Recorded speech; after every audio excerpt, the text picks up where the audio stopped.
US navy के एक admiral का हुसीज के हवाले से एक बहुत बड़ा बयान सामने आया है, बहुत बड़ा। हुसीज ने इनकी नाक में दम कर रखा है और इस हवाले से इन्होंने एक बहुत बड़ी एडमिशन की है।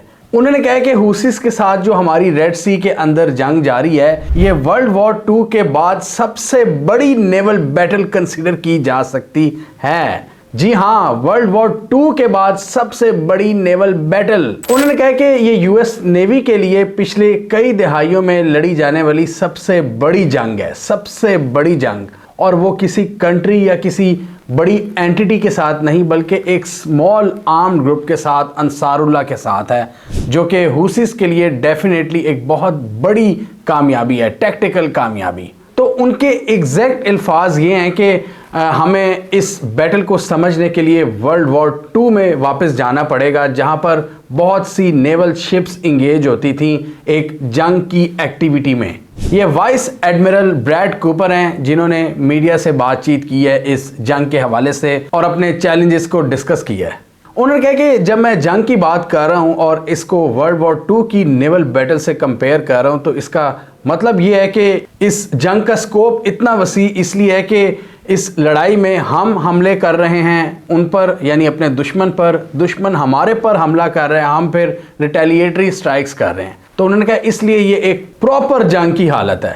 ब्रैड कूपर जो कि वाइस एडमिरल हैं यूएस नेवी में, ये यूएस सेंटकॉम के भी एक अहम कमांडर हैं। यूएस सेंटकॉम एशिया के पानियों में अपने काम करती है। हमने कई वीडियोस में एक्सप्लेन किया हुआ है कि यूएस आर्मी ने अपनी जो डिफरेंट कमांड्स हैं वो पूरी दुनिया में फैलाई हुई हैं। जैसा कि कोई भी आम कंट्री की फ़ौज होती है, जैसे कि पाकिस्तान, इंडिया या चाइना वगैरह, उन्होंने अपनी जो कमांड्स हैं आर्मी की अपने मुल्क में डिस्ट्रीब्यूट की होती हैं। Southern command, northern command, eastern command, western command या सेंट्रल कमांड। तो यूएस की जो ये सेंट्रल कमांड है वो यूएस के अंदर नहीं बल्कि दुनिया की जो एक हिस्सा है उसके अंदर है। इसी तरह यूएस इंडो पैसिफिक कमांड है जो कि साउथ चाइना सी में चाइना के जो सारा कॉन्फ्लिक्ट है उसको देखती है पैसिफिक ओशियन में। तो एशिया के पानियों में ये पाकिस्तान, मिडल ईस्ट, ये इंडियन ओशियन का एक बहुत बड़ा पार्ट, अरेबियन सी, रेड सी, यहाँ पर जो सेंट्रल कमांड है वो एक्टिव है। और यहाँ से यूएस की नेवल पावर का आप अंदाज़ा लगाएं कि किस तरह यूएस ने पूरी दुनिया में अपनी आर्मी और अपनी नेवी को फैलाया हुआ है। और इनके बहरी बेड़े हैं, इनकी पोर्ट्स हैं, इनकी एयर बेसिस हैं, इनकी दूसरी मिलिट्री बेसिस हैं जो कि डिफरेंट जगहों पर मौजूद हैं। और यूएस सेंटकॉम को बहुत बड़ी लॉजिस्टिकल सपोर्ट प्रोवाइड करते हैं बहुत से अरब ममालिक जहाँ पर इनकी बेसिस हैं, Saudi Arabia, Qatar, Jordan, Bahrain, ये सब ममालिक। इस जंग के हवाले से इन्होंने मजीद कहा कि रेड सी के अंदर इनकी जो बैटल हो रही है हुसीज के साथ, इसमें इन्होंने अपने 7000 नेवी सेलर्स को डिप्लॉय किया हुआ है। 7000 नेवी सेलर्स, जो कि एक बहुत बड़ी तादाद है। और इसलिए उन्होंने कहा कि अगर इसकी टैक्टिकल आउटरीच को देखें या टैक्टिकल ऑपरेशंस को देखें, इतनी बड़ी तादाद में ये जो सेलर्स हैं और फिर वॉरशिप्स और फिर हमले होना और रिटेलिएटरी स्ट्राइक्स, ये जंग के ज़ुमरे में आते हैं। इसलिए उन्होंने कहा कि ये वर्ल्ड वॉर 2 के बाद सबसे बड़ी नेवल एक्टिविटी या नेवल वॉर है जिसमें हम इस वक्त इंगेज्ड हैं। उन्होंने कहा कि खाली यूएस नेवी की बात करें तो उन्होंने तकरीबन 100 के करीब standard surface to air missiles मारे हैं हुसीज के खिलाफ। और यहाँ पर ब्रैड कूपर ने मजीद बात करते हुए कहा कि इन हुसीज को ईरानियंस की सपोर्ट हासिल है, ईरान इनको असलहा प्रोवाइड करता है और हम इनका जो रूट है पूरा स्मगलिंग रूट जिसके थ्रू ये असलहा लेते हैं ईरान से, हम उसके भी पीछे पड़े हुए हैं और उन कार्रवाइयों को भी इंटरसेप्ट करते हैं। बेसिकली यूएस हमेशा ईरान पर इल्ज़ाम लगाता है कि ईरान इस पूरी एक्टिविटी में हुसीज के पीछे खड़ा है, जबकि ईरान कहता है कि अंसारुल्लाह की अपनी कार्रवाइयाँ हैं, उनकी अपनी कैपेबिलिटीज़ हैं। लेकिन अमेरिका ने डेफिनेटली ईरान पर इल्ज़ाम लगाना होता है। और ईरान तो ये भी कहता है कि हमारे इनके साथ कोई बॉर्डर्स नहीं मिलते, कोई समंदरी पानी नहीं मिलता, हमारे लिए वैसे ही ये नामुमकिन सी चीज़ है कि हम यमन के अंदर जाकर इनको सपोर्ट करें। अभी भी हम लेटेस्ट डेवलपमेंट्स की बात करें तो हुसीज और अमेरिकन फोर्सेस के दरमियान एक बैटल शुरू हुई है रेड सी के अंदर। हुसीज यमन का एक बहुत बड़ा हिस्सा उसको कंट्रोल करते हैं और इनका जो मेन पोर्ट एरिया है, जो बहुत सा जो कोस्टल एरिया यमन का बहुत बड़ा, वो भी हुसीज के कंट्रोल में है। और इसी वजह से ये इन पर स्ट्राइक करते हैं और जवाब में फिर यूएस और यूके की फोर्सेस आजकल एयर स्ट्राइक्स कर रही हैं और बहुत बड़ी तादाद में यूएस ने अपनी वॉरशिप्स भी डिप्लॉय की हुई हैं।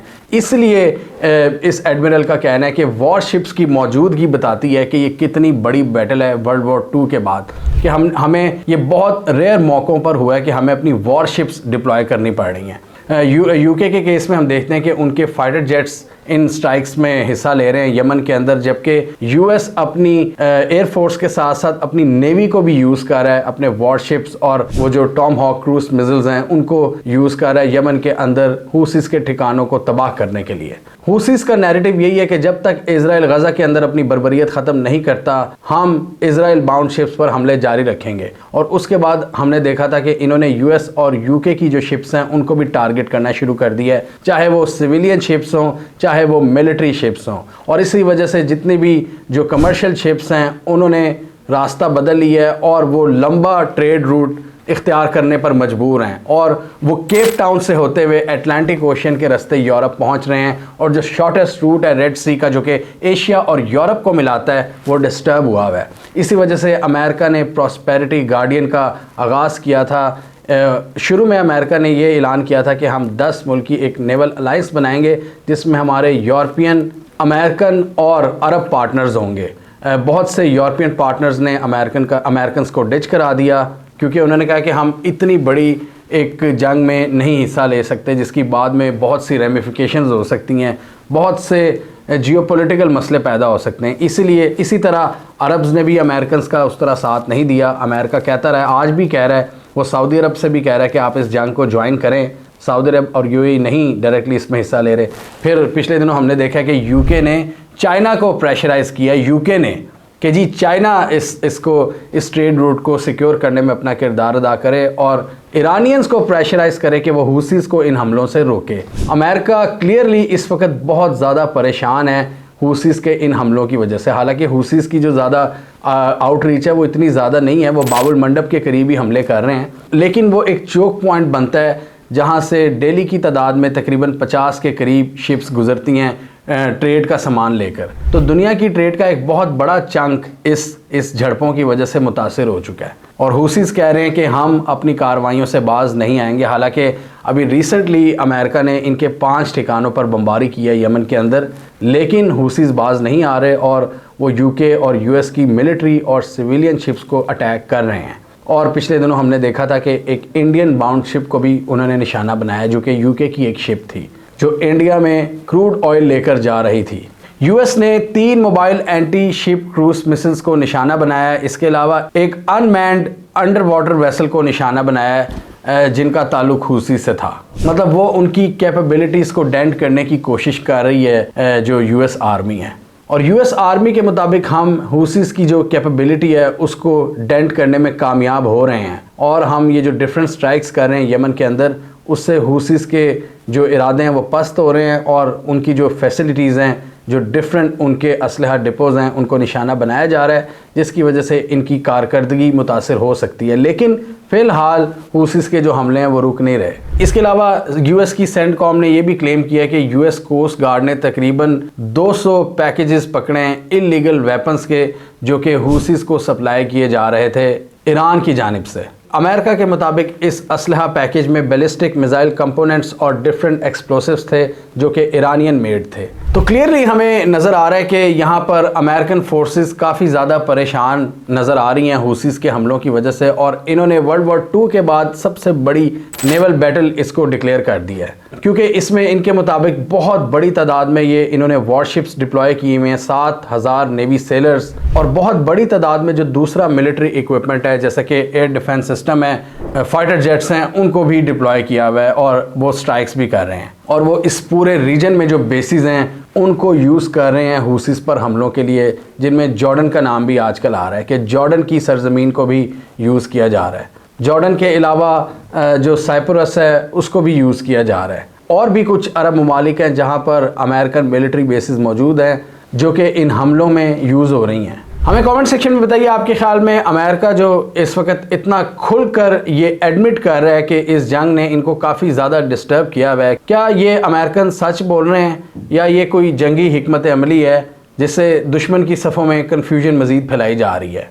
यानी ये एक डिसइंफॉर्मेशन की कैंपेन है जिसमें इन्होंने इस जंग को वर्ल्ड वॉर 2 की नेवल बैटल से कंपेयर किया है। कमेंट कीजिए, इसके अलावा हमारा यूट्यूब चैनल सब्सक्राइब कर लो, साथ ही वो बेल आइकॉन भी दबा लें ताकि वो स्टोरीज दुनिया भर से और पाकिस्तान से जिनकी मेन स्ट्रीम मीडिया पर प्रॉपर कवरेज नहीं होती हमारे प्लेटफॉर्म के थ्रू आप तक टाइम पर पहुंच जाए।